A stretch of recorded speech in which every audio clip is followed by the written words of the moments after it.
সুখবর সুখবর আমরা সত্যি মোবাইল পেয়ে যাব, বিশেষ করে আইসিডিএস সরকাররা মোবাইল পেয়ে যাব। সুখবর বিশেষ করে আমাদের আইসিডিএস সরকারদের জন্য, কারণ আমাদের যে রাজ্য সরকার নতুন বাজেট পেশ করেছে, সেই বাজেটে কিন্তু আমাদের যে আইসিডিএস সরকার আছে ওনাদের জন্য কিন্তু 200 কোটি টাকা বাজেট রেখেছে জাস্ট শুধু মোবাইলের জন্যে।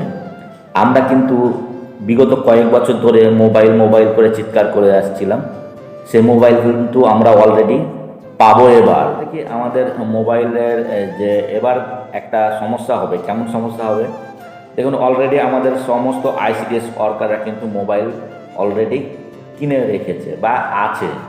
এবার কিন্তু আমাদের আইসিডিএস ওয়ার্কারদের একটা অন্যরকমের কথা শুনতে পাবো। সবাই আমাদের আইসিডিএস কর্মীরা বলবে যে আমাদের তো মোবাইল আছে, এবার আমাদের কিন্তু যদি নগদ ক্যাশ দিয়ে দেওয়া হয় তো খুব ভালো হবে, কারণ আমাদের যে মোবাইল আছে সেই মোবাইল তো আমরা ব্যবহার করছি, তাহলে আমরা কেন মোবাইল নেব?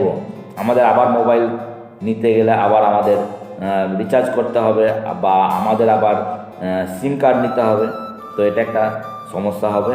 যাই হোক, তবু কিন্তু আমাদের পশ্চিমবঙ্গ অঙ্গনারী কর্মীদের জন্যে সত্যি সুখবর যে আমরা এবার মোবাইলের একটা বাজেট পেশ হয়েছে। আশা করি মোবাইলটা আমরা দ্রুত পেয়ে যাব, নতুন বছরেই পেয়ে যাব। কেমন মানে আমাদের তো এপ্রিল থেকে নতুন ফাইন্যান্সিয়াল ইয়ার শুরু হবে, আশা করি সেই সময় কিন্তু আমরা মোবাইল পেয়ে যাব। তো এটা সত্যি খুব ভালো খবর আমাদের অঙ্গনারী কর্মীদের জন্য। দীর্ঘদিন বিভিন্ন জায়গায় মিটিং মিছিল করে একটা আশা করি সুরাহার পথ বেরিয়েছে। তো আশা করি সবাই ভালো থাকবেন, সুস্থ থাকবেন।